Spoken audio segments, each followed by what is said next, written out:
श्री स्वामी समर्थ. जय जय स्वामी समर्थ. अनंत कोटी ब्रह्मांड नायक राजाधिराज योगीराज अक्कलकोट निवासी सद्गुरू श्री स्वामी समर्थ महाराज की जय. कशा आहात सर्व स्वामी भक्तांनो? तुम्ही सदैव आनंदी राहा हीच स्वामींच्या चरणी प्रार्थना. तुमच्या सर्व चांगल्या इच्छा स्वामी महाराज पूर्ण करोत आणि आजचा दिवस तुमचा आनंदात जावो हीच स्वामींच्या चरणी प्रार्थना. प्रथम तुम्हा सर्वांचं खूप खूप मनापासून स्वागत आहे तुमच्या अनुभवांनी बनलेला भक्त आम्ही स्वामींचे या चॅनलमध्ये. मी शुभांगी पोळ तुम्हा सर्वांचं खूप खूप मनापासून स्वागत करते. श्री स्वामी समर्थ आणि स्वामींची भक्ती करणाऱ्या प्रत्येक भक्ताला खूप सुंदर सुंदर अनुभव हे नक्कीच येत असतात आणि अशाच आजचा अनुभव देखील एका सुंदर अशा स्वामी भक्त ताईंचा आहे. त्यांच्या आयुष्यामध्ये स्वामींनी खूप सुंदर असे अनुभव दिलेले आहेत. तर त्या ताई या दादरच्या आहेत. तर त्यांच्या जीवनामध्ये स्वामींनी जेवढ्या काही संकटातून बाहेर काढलेला आहे. चला तर मग जाणून घेऊया ताईंच्या शब्दामध्ये. चला तर मग ताई सांगायला सुरुवात करतात. श्री स्वामी समर्थ. हा ताई, कशा आहात? बरे आहेत ना? मला ना बोलायला सांगायचं होतं, कारण की गोंधळाला गेलेली ना आता मे मध्ये गोंधळ होता आमचा. मी पहिलं दिलेलं तुम्हाला सांगितलेलं. हो नाव सांगता? नाव नाही सांगणार मी. बरं. मी दादरला कामाला आहे. बरं. ते मध्ये आलेलं तुम्हाला दिला होता. ते मी माझ्या मुलीला पण पाठवलेलं आहे. आणि आता मी गोंधळाला गेलेली, तर मला ना असं म्हणजे मी स्वामींचं हे नाही केलं, म्हणजे नाव मला यायचं, मी असं चालत बिलत असते ना की घ्यायची. पण मला ना त्याने आता एवढं हे दिलं ना की माझ्या ह्याच्यात मला व्यवस्थित होते, पण माझ्या मुलाच्या ह्याच्यात फरकच न पडत आहे. आता त्या मॅडमने माझे पैसे कापलेले 6,500 रुपये पगाराचे. तर मी आली ना तिकडून, तेव्हा तिने मला आपणच सांगितलं, मी काय बोलली नाही. बोलते नाही, तुझे मी पैसे कापणार नाही, 6,500 रुपये तुला मी रिटर्न देते. एवढं स्वामीने माझं ते केलं काम पैशाचं. आणि जाताना पण तिने मला दिलेले. आणि मी तिथे जात होती ना मध्ये, तर मला 2-3 असे रिक्षावर किंवा गाडीवर स्वामींचे फोटो असं म्हणजे दिसलेले, समोर आलेले. पण मी काय म्हणते, बाकी ते सगळं आहे माझं ठीक आहे, पण माझे उपास सुटलेले मी उद्यापासून केले तर चालतील ना परत? हो चालतील ना. पण ते ह्याच्यात पकडायचे नाही ना पहिल्याचे? नाही. नवीन काम करायचं, नवीन संकल्प करायचा, नवीन सेवेला सुरुवात.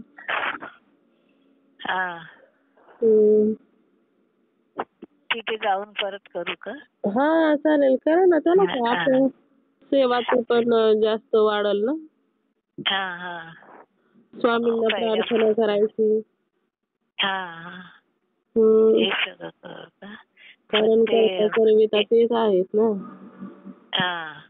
आणि ते मुलासाठीच मी केले होते, तर त्याच्यात काही पण फरक पडत नाही.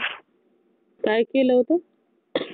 हे उपास केलेले ना मी, गुरुवार, ते माझ्या मुलासाठीच केलेले. त्याला काम धंदा लागू दे, त्याचं ते नशा वगैरे सगळं सुटते म्हणून सांगायला. पण त्याच्यात काहीच फरक पडत नाही. तर माझं मन होते त्याला सांगावं, मी कधी माझ्या फोटो वगैरे सगळं आहे स्वामींचा, पण आता त्याला माझं मन होते त्याला सांगायचं आपण करू, पण तो कुठे पण बाहेर जायलाच मागत नाही. तुम्ही घरात नाही का सेवा केलेली? त्याने पाहिली नाही का कधी? तुम्ही घरात सेवा वगैरे केलेली, मुलांनी पाहिल्यानंतर मुलांच्या पण मनावर तसाच परिणाम होतो ना. सांगायची गरजच लागत नाही ना. पण त्याला असं मला सांगावं वाटतं, पण तो काय करतो माहितीये, मनावर येत नाही ना सगळ्या गोष्टी. हा हा तर मला विचार आहे की मी स्वामींना विनंती करेन बाबा त्यांनी माझं ऐकलं पाहिजे. हा हा म्हणजे तू सेवा करा म्हणून असं त्याच्याकडून करूनच घ्या ना तुम्ही. हो ना हो ना, स्वामींना सांगायचं त्यांना सेवेत घ्या म्हणून. ठीक आहे, ते बघते म्हणून मी विचारूया ताईला जरा. आणि ते मॅडमनी ना मला एवढी बडबड करायची ना, एवढी बडबड करायची की असं वाटत होतं काम सोडून जायचं. पण आता ती बाई ना एवढी थंडावली की नाही, सगळं घर माझ्यावर सोडून जाते. अरे वा, म्हणजे विश्वास वाढला त्यांचा. की एवढी ना ताई मला असं व्हायचं की पण मी काम सोडून जावं. मी पण तुम्हाला तो सांगितलेलं ती जेवण करायला बाई येते ती. मग आता तिला मी ना तिने मला खास बोलवून घेतली. बोला मी एक दिवस अगोदरच आली कामावर. ती मी यायच्या अगोदर ती हॉस्पिटलला गेली कानाचं ऑपरेशन करायला. आणि तिने मला सांगितलं की तू आल्याशिवाय मला बरं नाही वाटणार, तू इकडे कामावर ये, तुझ्या याच्यावर आम्ही घर सोडून जाणार. 8 दिवस ती बाई हॉस्पिटलला घर सोडून राहिली माझ्या याच्यावर 2 म्हाताऱ्या ठेवून, पेशंट ठेवून. एवढं मोठं घर. म्हणजे एवढा तिला विश्वास झाला ना. हो ना हो ना. आणि आपण काय कोणाचं वाईट करत नाही. माझं कसं, मला किती कोण बोललं ना मी सगळं सहन करून घेते, पण त्यांचं त्यांनाच नंतर होते हो ते. ते स्वामी देतात ना, होऊनच आणतात, त्यांच्या लक्षातच येतं मग. ते बरोबर माझ्या जवळच येतात मग बोलायला, नाही बोलली तरी पण. आपण काय मनात ठेवत नाही ना अशा गोष्टी. नाही नाही, स्वामींच्या ह्यानेच होते ना हे सगळं. हो ना हो ना. म्हणजे आपण स्वामींची सेवा करायला लागलो की आपण स्वामीमय होतो. मग स्वामी आपल्या भक्तांना थोडीच त्रास होऊन देणार तर. पण मला तेवढं बाकी अनुभव ना त्यांची चांगल्या गोष्टी, दोन्ही गोष्टी. आणि मी गोंधळाला पैसे भरलेले ना, 5,000 रुपये मला रिटर्न भेटले. ते मुलाच्या ह्याच्यावर रिटर्न आले पैसे 5,000 रुपये. अरे वा.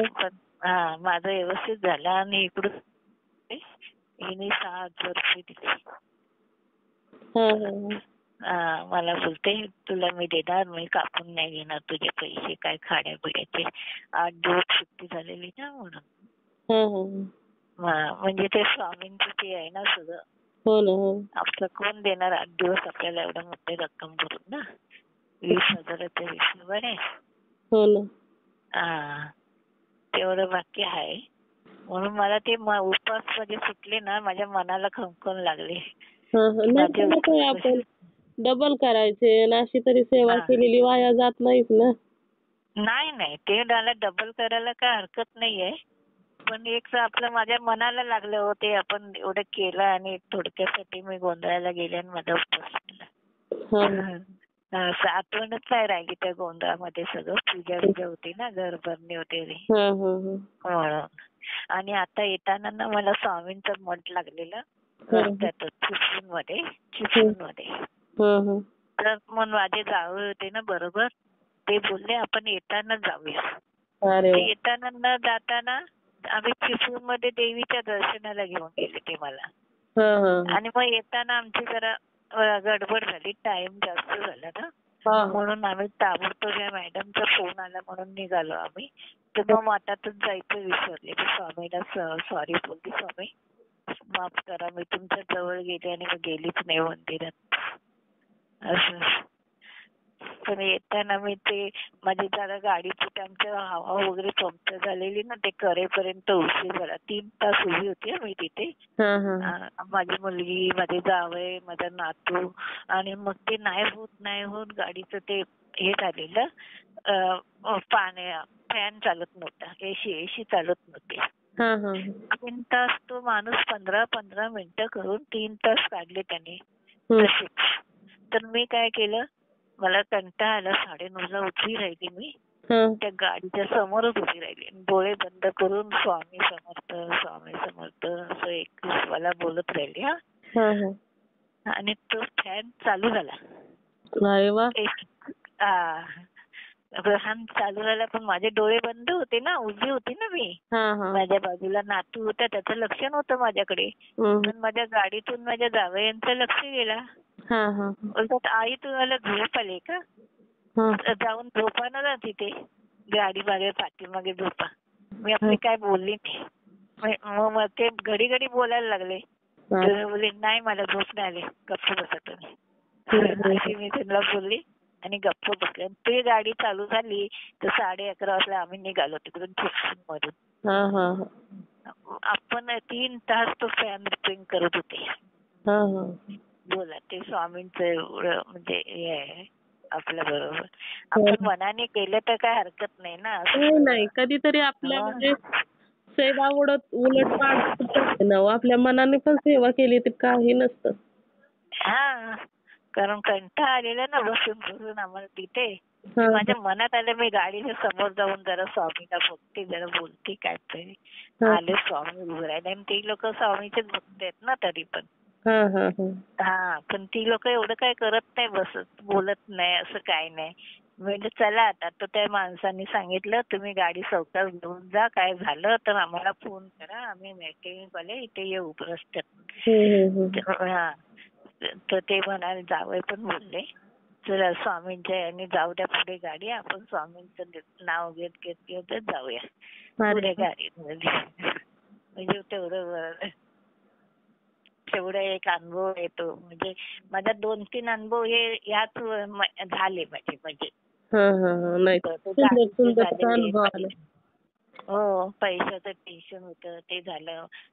माझे मिस्टर गेले नाही ना म्हणून त्या लोकांनी रिटर्न पाठवले पैसे ते 5,000 रुपये. त्या जावेला बोललेली मी घे म्हणून खर्चाला 2,000 रुपये, तर नाही घेतले. ते बोलते जाऊ द्या म्हणून तुमची परिस्थिती अशी आहे की मी रिटर्न देणार म्हणून असं ते.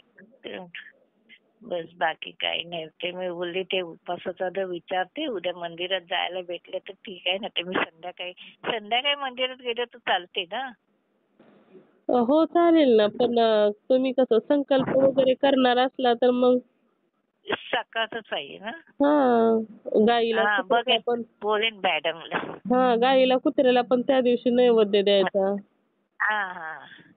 पण त्यांना आता काय नैवेद्य देणार मला इथे काय पण तुम्ही जे खाता ते भाजी चपाती पोळी भाजी काय हे चालेल ना. ठीक आहे ठीक आहे. हाय चिरा वगैरे करणार आहे मी सकाळी मुगाची भाजी. त्यांना तब्येत बरी नाही म्हणून. मला असे अनुभव 2-4 चांगलेच आलेले आहेत आणि त्याच्याशिवाय काय ही लोक बोलत नव्हते. काय काय मला विषय बोलायचे आणि मला असं वाटायचं माझं कामच जाईल म्हणून. पण खरोखर त्या बाईने भांडण करून इथून निघूनच गेली ती. स्वामी समर्थ ताई. त्यांच्यामुळेच काम मला भेटलेलं आहे आणि त्यांच्यामुळेच सगळं चाललेलं आहे. चला चला स्वामी समर्थ. चला चला बोलते अजून बनवायला आला अनुभव तर. बरं चालेल. खूप सुंदर अनुभव होते ताई, शेअर करते मी. आणि माझ्या मुलीला पण मी आज सांगितलं सगळं. अरे वा. ती पण करते ना, तिच्याकडे स्वामी समर्थचा फोटो आहे. तर तुला सांगितले तिचे मिस्टर नाही आहेत ना, हाफ झालेत. तर वर्ष नाही झाले. तर तिला त्रास आहे तर तिला ते सांगितलेलं आहे तू स्वामी समर्थांचे उपास करा. आणि त्या ताईंना फोन करून सगळं विचार कसं काय करायचं. तिने सकाळी तुम्हाला फोन केला होता. आला होता. दाईसर वरून करते ती. तिला सांगितले मठात वगैरे जा, नारळ वगैरे ठेव म्हणून सांगितलं. ते बोलते मी करीन मम्मी, माझ्या मुलांना निघून जाईल. म्हणजे ते कारण ते लोक ती मद्राशी आहे ना म्हणून. पण त्यांच्या घरात ती करते चांगलं, मुलं पण करतात तिची. ठीक केलेलं उलट. ते तिला सांगितलं ते सगळं तुला मोबाईलवर बोल येतच ते सगळं. ते ऐकत बसायचं आणि तुझी फीट आहे तिला ना फीट येते ताई. त्या मुलीला ना लहान असल्यापासून फीट येते, आकडी येते. तर तिला काम वगैरे जायला भीती वाटते ना. मुलं मोठी आहेत तिची. 12 मुलगा आता 5 झाला तिचा. हा, तर तिची मुलं मोठी आहेत, तर त्या फिटीसाठी मी ते त्याला सांगितलं हे करायला सगळं. हा, ठीक आहे.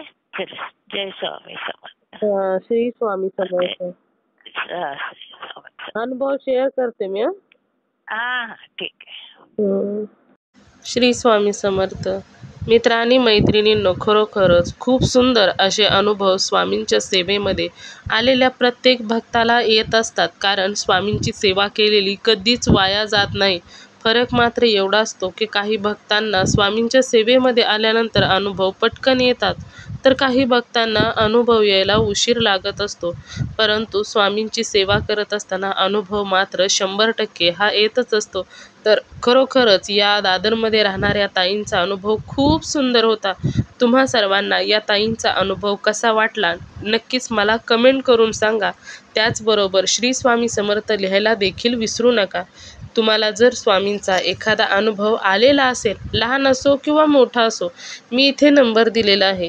या नंबरवरती तुम्हाला आलेला स्वामींचा अनुभव हा नक्की शेअर करायचा आहे. कारण जेव्हा तुम्ही एक अनुभव शेअर करता, तेव्हा स्वामी तुम्हाला अजून सुंदर सुंदर अनुभव तर देतातच. त्याचबरोबर एक अनुभव शेअर तुम्ही केल्यानंतर एखाद्याला खूप काही मदत देखील होत असते, किंवा तुमचा अनुभव ऐकून जर एखादा व्यक्ती स्वामींच्या सेवेमध्ये आला, तर याचे पुण्य तुम्हालाच मिळणार आहे. आणि ती सर्वात मोठी स्वामी सेवा देखील आहे. कारण आपल्यामुळे जर एखादा स्वामी भक्त घडत असेल, तर ही खूप मोठी सेवा देखील आहे. त्याचबरोबर आपला हा चॅनल भक्त आम्ही स्वामींचे या चॅनलचं एकच ध्येय आहे, ते म्हणजेच भक्ताने भक्त स्वामी भक्त वाढवायचे आहेत आणि प्रत्येकाचे जीवन स्वामीमय करून टाकायचे आहे. त्यामुळे तुम्हाला आलेला स्वामींचा अनुभव, कारण श्री स्वामी समर्थांनी तुम्हाला अनुभव दिलेला आहे, आता तुमचे पुढील कार्य आहे. त्यामुळे तुम्हाला आलेला हा अनुभव हा तुम्ही नक्की शेअर करायचा आहे. तर तुम्ही सर्वांनी मिळून माझा व्हिडिओ शेवटपर्यंत ऐकला त्याबद्दल मी मनापासून तुम्हा सर्वांची खूप खूप आभारी आहे. पुन्हा भेटूया श्री स्वामी समर्थांच्या अशाच एखाद्या सत्य अनुभवाबरोबर. तोपर्यंत तुम्ही सर्वजण नेहमी सुखी राहा, समाधानी राहा, आनंदी राहा आणि श्री स्वामी समर्थांचं नामस्मरण करत राहा. श्री स्वामी समर्थ. जय जय स्वामी समर्थ. धन्यवाद.